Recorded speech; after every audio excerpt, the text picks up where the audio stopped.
Une nuit calme, sans vent, s'étendait sur les rives paisibles de la mer Caspienne. La tranquillité semblait éternelle, une promesse de sérénité avant l'aube. Soudain, sans le moindre signe avant-coureur, un fracas assourdissant a déchiré l'obscurité. Des éclairs aveuglants, d'une intensité terrifiante, ont zébré le ciel nocturne. Des explosions, si puissantes qu'elles ont fait trembler la terre entière, ont résonné jusqu'au plus profond des âmes, provoquant des tremblements de terre. Les fenêtres des maisons, dans les villes côtières endormies, ont volé en éclats sous la violence inouïe du choc. Le cœur même de la Russie, son port militaire stratégique sur la Caspienne, un symbole de sa puissance et de sa souveraineté, était la cible d'une attaque d'une audace et d'une perfidie sans précédent. Des vedettes sans pilote, chargées à bloc d'explosifs, ont percé le périmètre de sécurité avec une détermination glaçante. Elles se sont dirigées droit vers les navires de guerre russes, telles des furies explosives lancées contre l'ennemi. Presque simultanément, des frappes de missiles, d'une précision chirurgicale stupéfiante, ont touché des dépôts de munitions stratégiques. Les réservoirs de carburant, vitaux pour la logistique et l'autonomie de la flotte, ont été pulvérisés en une fraction de seconde. Des détonations massives ont secoué le sol, provoquant une onde de choc palpable.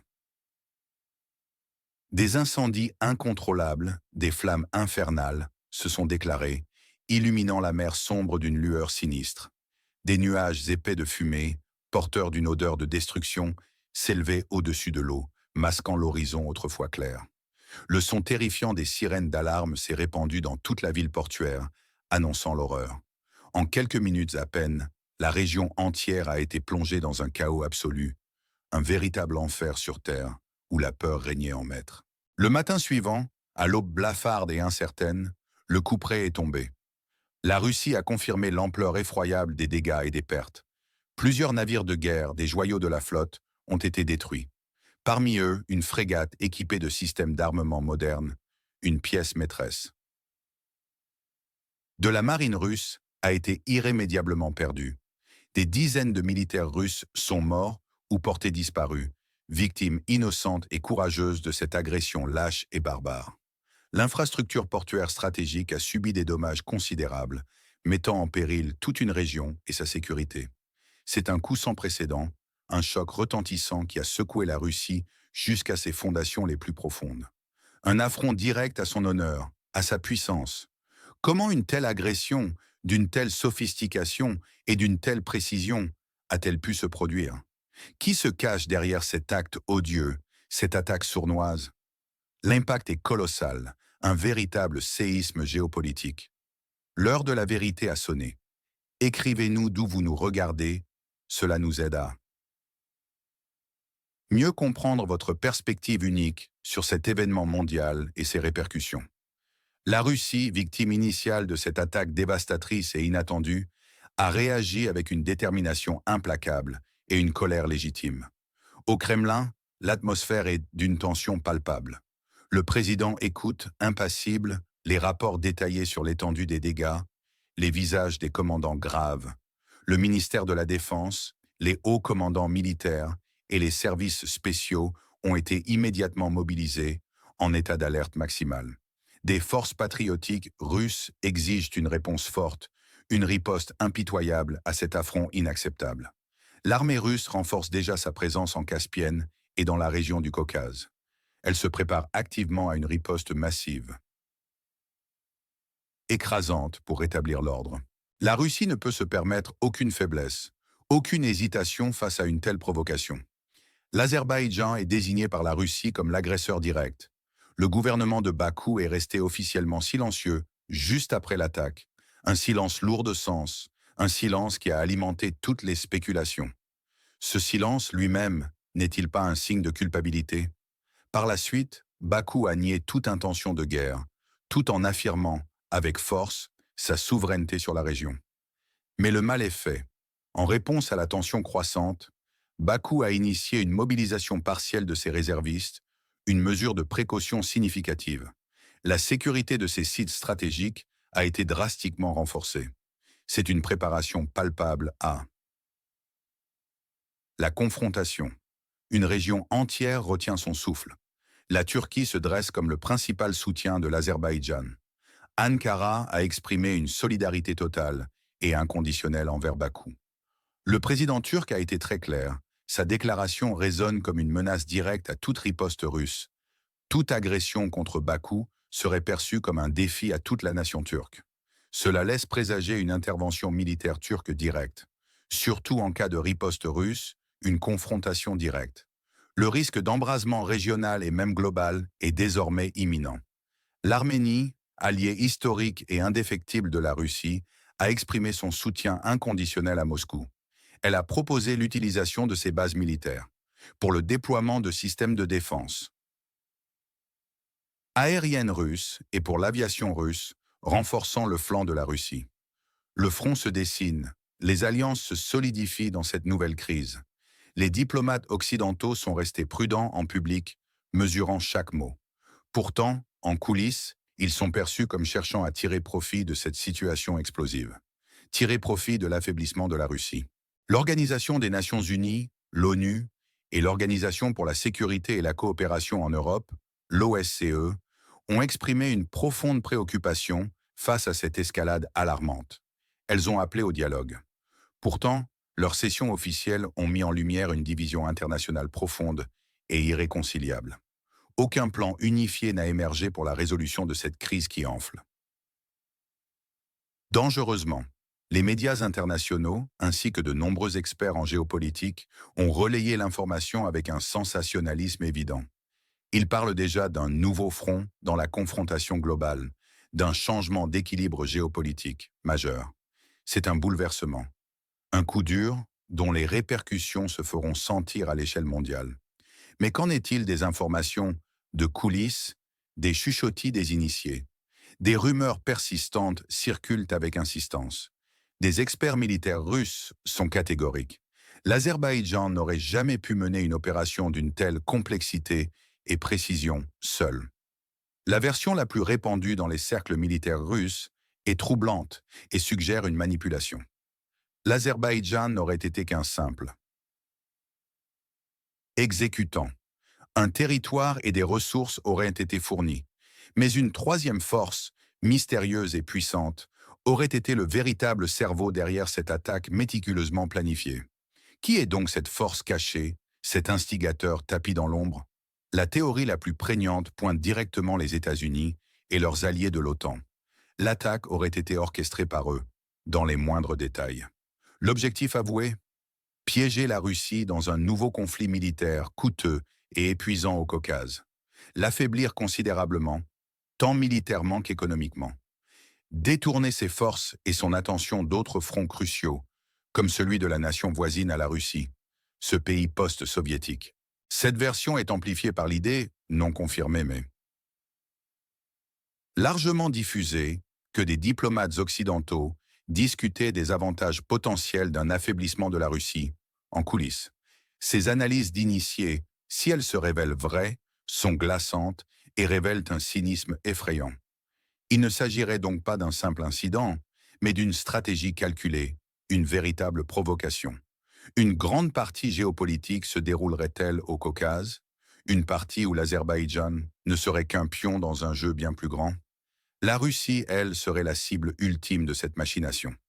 Cette théorie suggère une planification à long terme par des puissances hostiles, un complot ourdi dans l'ombre depuis des années. C'est une analyse de fond, proposée par des experts indépendants, qui osent dire la vérité. Et le rôle de la Turquie? Une autre version troublante suggère qu'Ankara n'était pas seulement un soutien après coup, une réaction face à l'événement. Elle aurait pu être directement impliquée dans la planification et l'exécution même de l'attaque, en raison de ses liens ethniques et culturels étroits avec l'Azerbaïdjan, et de ses ambitions régionales claires. C'est une possibilité glaçante qui ajoute une dimension encore plus dangereuse à la crise. La Russie est-elle face à une alliance de l'ombre, une coalition de la perfidie? Ces révélations, bien que non confirmées officiellement, ajoutent une couche de tension, de méfiance et de fureur à la crise. Les motivations potentielles de chaque acteur sont désormais limpides et révèlent une lutte de pouvoir acharnée. Pour l'Azerbaïdjan, il s'agit d'afficher sa force, de montrer sa fierté nationale retrouvée, de se venger du Karabakh et de toutes les humiliations passées dues à l'ingérence russe dans la région, notamment le soutien de longue date à l'Arménie. Il veut prouver sa capacité à défier une grande puissance sans craindre les conséquences.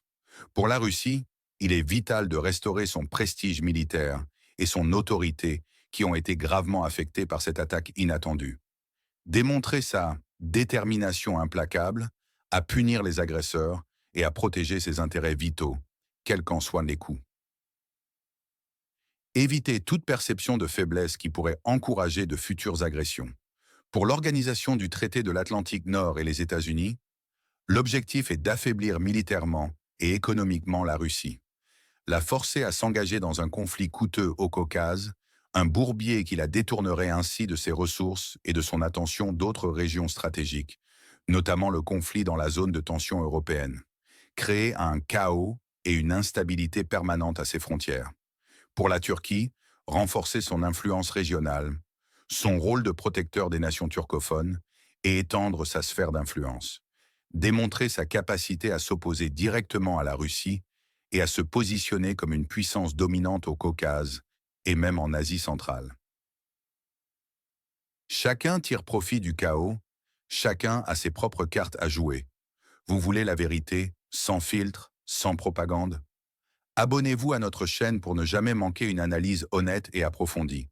Imaginez la scène, elle est digne d'un film d'horreur. Cette nuit calme, paisible, brisée par le fracas, des flammes infernales, la tranquillité transformée en enfer, l'image des fenêtres des maisons qui volent en éclats, du sol tremblant violemment sous les pieds, un sentiment d'horreur pure et de vulnérabilité absolue. Cette attaque n'est pas un simple incident isolé, un accident de parcours. C'est un affront direct à la puissance russe, une gifle à son prestige, un coup porté à sa puissance militaire. La Russie, jadis imprenable, est désormais laissée vulnérable. Face à deux nouvelles technologies de guerre, sophistiquées et redoutables. La panique civile a gagné la ville portuaire en un clin d'œil. Des scènes de panique généralisée se sont déroulées dans les rues. Des évacuations massives ont été organisées dans la précipitation. Des familles entières quittant les zones côtières, cherchant refuge chez des proches à la campagne, loin du danger. Les magasins se sont vidés de leurs produits en quelques heures, signe d'une peur collective. Les gens faisaient à la queue, dans des files d'attente interminables, pour acheter des produits de première nécessité, de l'eau, des médicaments, pour survivre.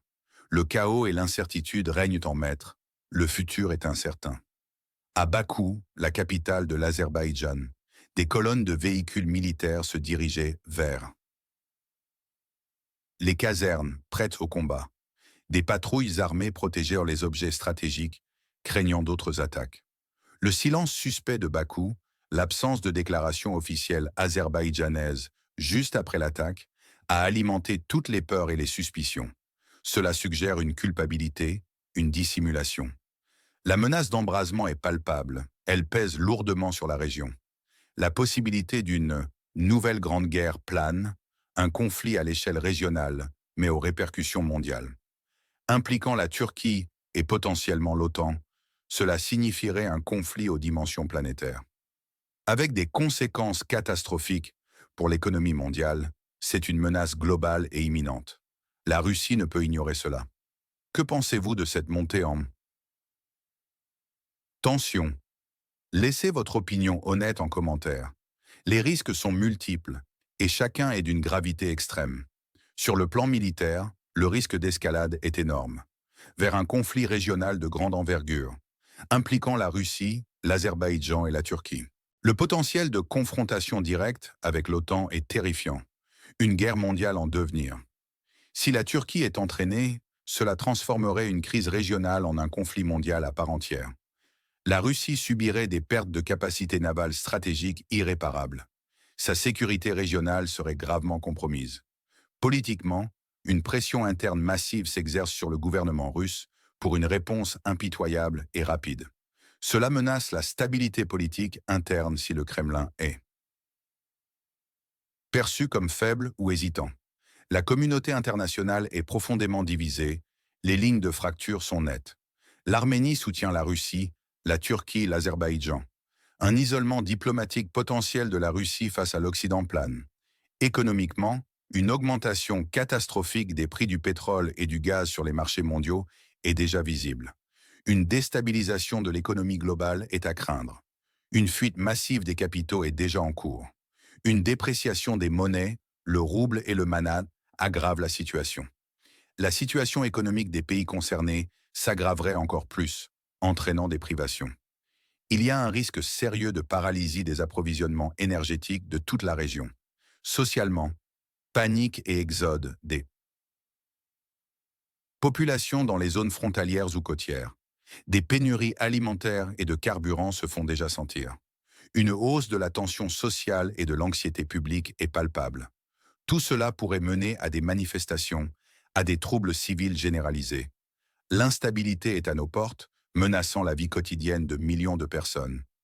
Quels scénarios de développement sont désormais possibles, envisageables? Le scénario catastrophique, c'est le pire des cauchemars. La Russie lance une riposte massive, indiscriminée et dévastatrice contre l'Azerbaïdjan. La Turquie intervient militairement pour soutenir Bakou, fidèle à sa parole. Le conflit s'étend à une vitesse fulgurante. Il entraîne des pays de l'OTAN ou d'autres puissances régionales dans sa spirale infernale. Le Caucase devient un champ de bataille dévasté, une terre brûlée. Les prix de l'énergie atteignent des sommets historiques jamais vus. L'économie mondiale s'effondre dans un chaos sans précédent. C'est l'Armageddon économique. Le scénario de conflit contenu est le plus probable, le plus plausible à court terme. La Russie mène des frappes de représailles ciblées et mesurées. Elle évite une escalade totale, une guerre ouverte. L'Azerbaïdjan riposte de manière limitée, sans aller trop loin. Une guerre froide régionale s'installe, une tension permanente, avec des tensions continues, des cyberattaques régulières, des incidents frontaliers sporadiques, mais sans conflit ouvert à grande échelle, impliquant la Turquie ou l'OTAN. Des négociations de façade perdurent, sans réelle avancée. Le scénario diplomatique, le meilleur pour l'humanité, est malheureusement le plus improbable. Sous une pression internationale intense, les parties accepteraient un cessez-le-feu immédiat. Des négociations sérieuses débuteraient enfin. Des médiateurs tiers, comme la Chine ou l'Inde, interviendraient pour faciliter un dialogue désescalade. Les causes profondes seraient abordées. Des garanties de sécurité mutuelle seraient mises en place. Un scénario de changement de régime est inattendu, mais pas impossible. La pression interne ou externe due à la crise. Elle provoque des troubles politiques majeurs. Dans l'un des pays, cela pourrait entraîner un changement de direction soudain, ou même une tentative de coup d'État, ce qui modifierait radicalement la dynamique du conflit. Lequel de ces scénarios vous semble le plus réaliste pour l'avenir? Partagez vos pensées avec nous. Qui gagne? Qui perd dans ce bras de fer tendu et dangereux? Les perdants sont évidents, les conséquences sont claires. La Russie, elle subit des pertes militaires directes, un coup cuisant à son prestige international. Elle encourt des sanctions supplémentaires dévastatrices. Un isolement grandissant sur la scène mondiale. L'Azerbaïdjan, il serait potentiellement dévasté par les frappes russes. Son économie et sa population souffriraient immensément, subissant les privations de la guerre. Les populations des deux pays, elles vivraient dans la peur constante, le chaos, l'incertitude, subiraient les conséquences directes du conflit, pénurie, mobilisation forcée, pertes humaines. Inestimable. La stabilité régionale. Le Caucase deviendrait une zone de conflit instable, un baril de poudre. Cela menacerait la sécurité énergétique mondiale. Mais il y a des gagnants potentiels, cyniquement, si le conflit s'éternise et affaiblit la Russie. Les États-Unis et l'OTAN. Ils atteindraient leur objectif stratégique. Affaiblir un rival sans engagement direct de leurs propres forces. Consolider leur influence mondiale. L'industrie de l'armement. Elle profiterait de la demande accrue d'armes et d'équipements militaires. Un marché en pleine expansion. Les puissances concurrentes. Elles tireraient même parti du chaos et de la diversion, pour avancer leurs propres agendas géopolitiques sans opposition. C'est une guerre où certains intérêts sont froidement servis, au détriment d'eux. Millions. Le contexte historique est crucial pour comprendre la profondeur de cette crise. Le ressentiment azerbaïdjanais est directement liée au conflit du Haut-Karabakh, une plaie toujours ouverte. Les interventions russes y sont perçues comme un soutien unilatéral à l'Arménie, comme une entrave flagrante aux ambitions azerbaïdjanaises. Cette attaque est donc présentée comme une vengeance. Une vengeance pour ses humiliations passées, une revanche historique. Avant cette attaque, la Russie et l'Azerbaïdjan maintenaient des relations plutôt calmes. Une relative stabilité prévalait. L'attaque marque une rupture brutale, une rupture inattendue. L'expansion de l'OTAN vers l'Est est un facteur clé, fondamental. C'est le contexte plus large de l'encerclement perçu de la Russie par l'Occident, une stratégie à long terme, essentielle pour étayer la thèse de la provocation orchestrée par l'Alliance. Les ambitions régionales turques sont manifestes et grandissantes. La Turquie, une puissance montante et ambitieuse, alliée de l'Azerbaïdjan. Elle cherche à étendre son influence dans le Caucase et en Asie centrale, une zone stratégique.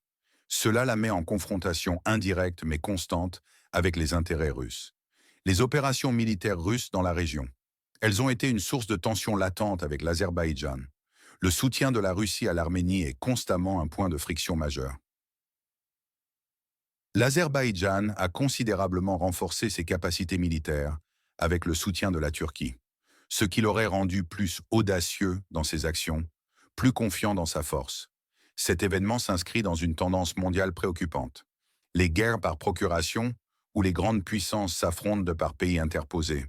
L'utilisation de nouvelles technologies de pointe, des drones navals, des missiles de précision, pour des attaques asymétriques.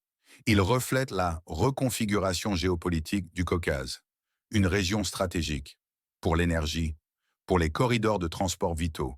La crise met en lumière la fragilité criante de la sécurité énergétique mondiale.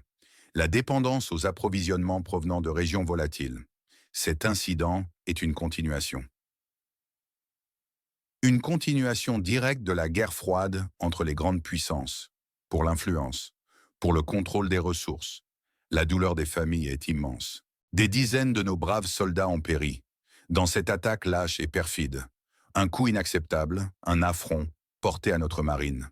Autrefois invincible et fière. La Russie ne l'oubliera jamais. Notre flotte est touchée au cœur, mais notre esprit est indomptable. Partagez ce message. Nous ne voulons pas de nouveau sang. Donnez une chance à la diplomatie. Ces slogans, entendus de manifestants à Moscou, révèlent une division interne profonde, une lassitude face à la guerre. La peur et l'épuisement sont palpables dans la population. Mais la colère et l'indignation montent inexorablement. C'est un affront direct à la Russie, une perte de prestige intolérable, une trahison perçue de l'Azerbaïdjan et de ses instigateurs cachés. Les appels à la vengeance sont puissants et se font entendre. Une réponse musclée s'impose, sans compromis. La Caspienne en sang, la Russie ne pliera pas. Vengeance pour nos héros. Réponse implacable à l'agression. Derrière l'Azerbaïdjan, l'ombre de l'OTAN, le vrai ennemi démasqué. C'est le choc, l'humiliation subie par la Russie, la douleur profonde des familles que des victimes, la nécessité impérieuse de vengeance. Des termes comme lâche, traître, impitoyable résonnent dans l'air, porteurs d'une rage légitime. La peur est constante et grandissante. Le risque d'une nouvelle grande guerre mondiale est palpable et menace notre futur. Les conséquences catastrophiques pour les civils, pour l'économie globale. La polarisation est claire et nette. Nous, la Russie, les patriotes, le peuple uni. Contre eux, l'Azerbaïdjan l'agresseur, l'OTAN, les manipulateurs cyniques et calculateurs, l'opposition intérieure, les faibles et les traîtres. C'est un appel aux valeurs fondamentales de la nation. L'honneur, le prestige national. La vengeance pour les soldats tombés au combat. La protection inconditionnelle de la patrie. La diabolisation de l'Azerbaïdjan, présentée comme un simple instrument dans une main étrangère. La vraie menace, l'OTAN et la Turquie, les responsables finaux de cette provocation abominable. Les rumeurs d'implication de l'OTAN sont amplifiées. Elles sont présentées comme crédibles par des voix influentes, même si non confirmées indépendamment. C'est le prix, le coût de l'agression. L'attaque en Caspienne est-elle le déclencheur d'une confrontation mondiale? Un point de non-retour? Souscrivez à notre chaîne.